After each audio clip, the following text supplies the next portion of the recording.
नमस्कार प्यारे बच्चों, आपका स्वागत है मेरे चैनल पर। हमने शुरू कर रखा था कक्षा 5 के अंदर गणित के अंदर अध्याय पहला संख्याएं।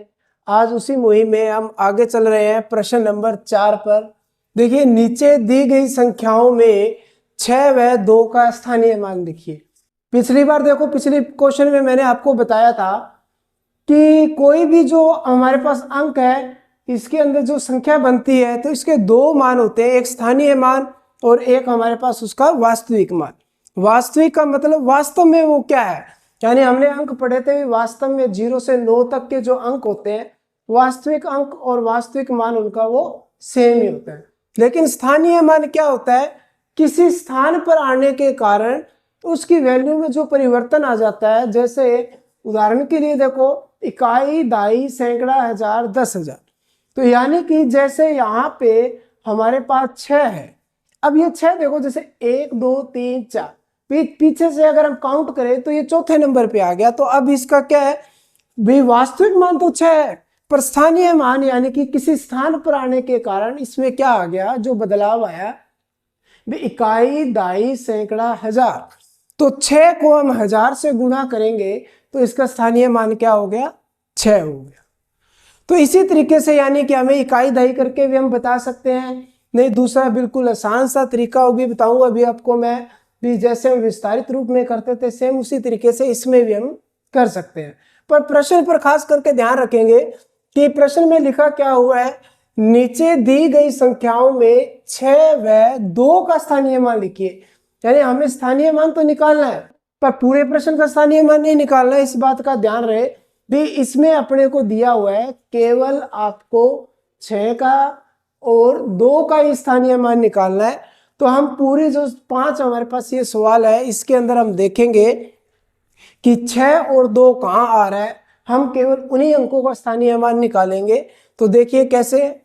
सबसे पहले देखो, पहले प्रश्न में देखो 6 दिया है भी 6। अब देखो इकाई दाई करते हैं भी, इकाई 6 तो पहले नंबर पे आ गया, तो 6 को गुणा करेंगे 1 से, तो 6 एकम 6, तो 6 का स्थानीय मान 6 हो जाएगा। इसी तरीके से अब 2 का पूछा है, अब 2 का निकालते हैं, ये गए और ये हम ले आए 2। अब देखिए 2 के बाद हमें करना क्या है, इकाई, दाई, सैकड़ा, हजार, 10,000। मतलब 2 को 10,000 से गुणा करना है, तब हमारा क्या है, यहाँ पे इसका स्थानीय मान आ जाएगा भी। 2 को 10 से गुणा करेंगे, 2 को 10,000 से गुणा करेंगे तो 20,000 हो गया।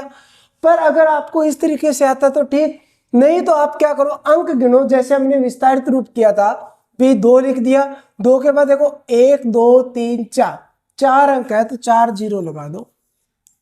तो ये हमारे पास 6 और 2 का स्थानीय मान हो गया। सेम इसी तरीके से आगे वाले में आओ, देखो 6 लिख दिया। अब 6 के बाद अंक कितने हैं, 1 अंक है तो 1 0। फिर 2 का पूछा था, 2 लिख दिया, 2 के बाद 1 2, 2 अंक है तो 2 0। अब देखिए फिर से 6 रिपीट हो गया। तो इसमें अपने को घबराने की जरूरत नहीं है भी इस वाले 6 का निकालू कि इस वाले का। प्रश्न में स्पष्ट लिखा है भी 2 और 6 का निकालो आप, तो 6 जितनी बार आएगा हम उतनी बार उसका स्थानीय मान निकालते जाएंगे। फिर इस 6 का निकाल दो, 6 के बाद गिनो 1 2 3, 3 अंक है तो 3 जीरो लगा दो। तो इकाई, दाई, सैकड़ा, हजार, तो यानी कि 6 1000वें पे है, यानी 6 का स्थानीय मान कितना है, 1000 है भाई। 1000 के स्थान पर आने के कारण 6 का स्थानीय मान बन गया 6000। अब इसमें आ जाओ, देखो 6 का तो 6 हो गया क्योंकि इसके आगे कोई अंक नहीं है। फिर दूसरे 6 का निकाल दो। अब दूसरे 6 के बाद एक 6 है तो 1 0 लगा दो, नहीं तो समझो भी इकाई, दाई, दाई मीन्स 10, यानी 6 को हमें 10 से गुणा करना है तो 60 बन जाएगा। वैसे भी आ जाएगा, नहीं तो आप सीधा अंक लिखो 6 और उसके बाद अंक गिन लो कितने, उतने 0 लगा दो। अब 2 की बारी।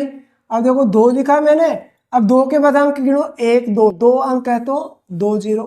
फिर से 2 आ गया तो फिर से 2 का निकाल दो, कोई दिक्कत नहीं है। 2 और उसके बाद अंक गिन लो, 3 अंक है तो 3 0 हो जाएगी भाई। इकाई, दाई, सैकड़ा, हजार भी, ये 2000 के स्थान पर है, तो यानी कि 2 को 1000 से गुणा करेंगे 2000, तो ये आ गया 2000। नहीं तो सीधा याद रखो आप भी, लाइन खींचे और इस 2 के बाद अंक गिन लो 1 2 3, 3 अंक है तो 3 0 लगा दी।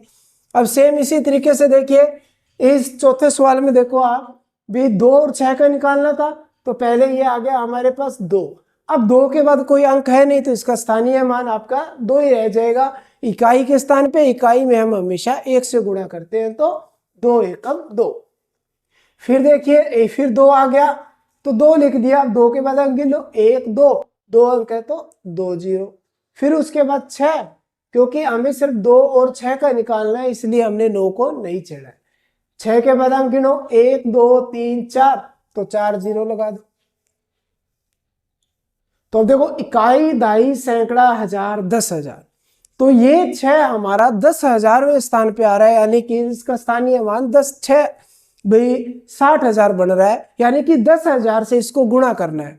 तो 6 को 10,000 से गुणा करेंगे 60,000।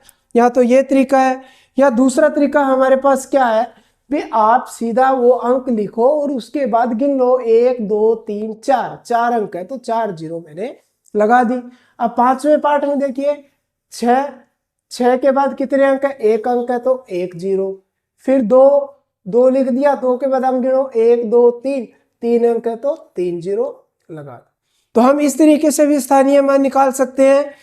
और दूसरा हमारे पास तरीका था, मैंने आपको बताया, आप भाई संख्या को भारतीय प्रणाली के हिसाब से अपने पढ़िए, इकाई, दाई, सैकड़ा, हजार, 10,000, लाख, 10 लाख, यानी वो जिस स्थान पर जो अंक आएगा उतने से उसको हमें क्या कर देना है, गुणा कर देना है।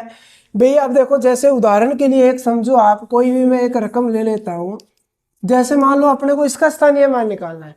भाई अब इस प्रश्न में क्या है, जैसे उसने बोल दिया भी इसका स्थानीय मान निकालो, भी अब इसमें कोई स्पेशल अंक तो बोला नहीं भी उसका निकालना है, पूरे प्रश्न का बोला तो पूरे का निकालेंगे। तो पूरा लाइन वाइज करते जाएंगे, पहले 5 है, फिर उसके बाद 4 है, 4 के बाद 1 अंक है तो 1 0, 7 है तो 7 के बाद 2 अंक है तो 2 0। इसी तरीके से फिर 4 का लिखेंगे हम, 4 है, 4 के बाद कितने अंक है, 1 2 3, 3 अंक है तो 3 0 लगा देंगे। फिर 2, अब 2 का निकालेंगे तो 2 के बाद देख लो भी 1 2 3 4, 4 अंक है तो 4 0 लगा देंगे। तो इस तरीके से हम इनका स्थानीय मान निकाल सकते हैं। या दूसरा तरीका भी आप उनके स्थान से करो, भाई इकाई, दाई, सैकड़ा, जैसे हमें इसमें निकालना था, ये ले लेते हैं, जैसे 6 का निकालना है तो 6 देखो इकाई 1 पर है तो 1 से गुणा कर दो, 6 इकाई यानी कि 6 आ गया। फिर इस 2 की बारी आई तो इकाई, दाई, सैकड़ा, हजार, 10,000, तो 2 10,000वें स्थान पर, तो मतलब 2 को 10,000 से गुणा करेंगे तो 20,000, तो ऐसे हमारा उत्तर 20,000 आ जाएगा। अदरवाइज आप दूसरे तरीके से याद रखो भी, जिस अंक का निकालना है वो अंक की लाइन खींची और वो अंक लिख दिया, उसके बाद गिन लेंगे भी 1 2 3 4, 4 अंक है तो 4 0 लगा देंगे। इस तरीके से हम किसी भी पूरे क्वेश्चन का और स्पष्ट अगर लिखा हुआ हो किसी खास अंक का निकालना है तो इस तरीके से हम उनका स्थानीय मान निकाल सकते हैं। ठीक है प्यारे बच्चों।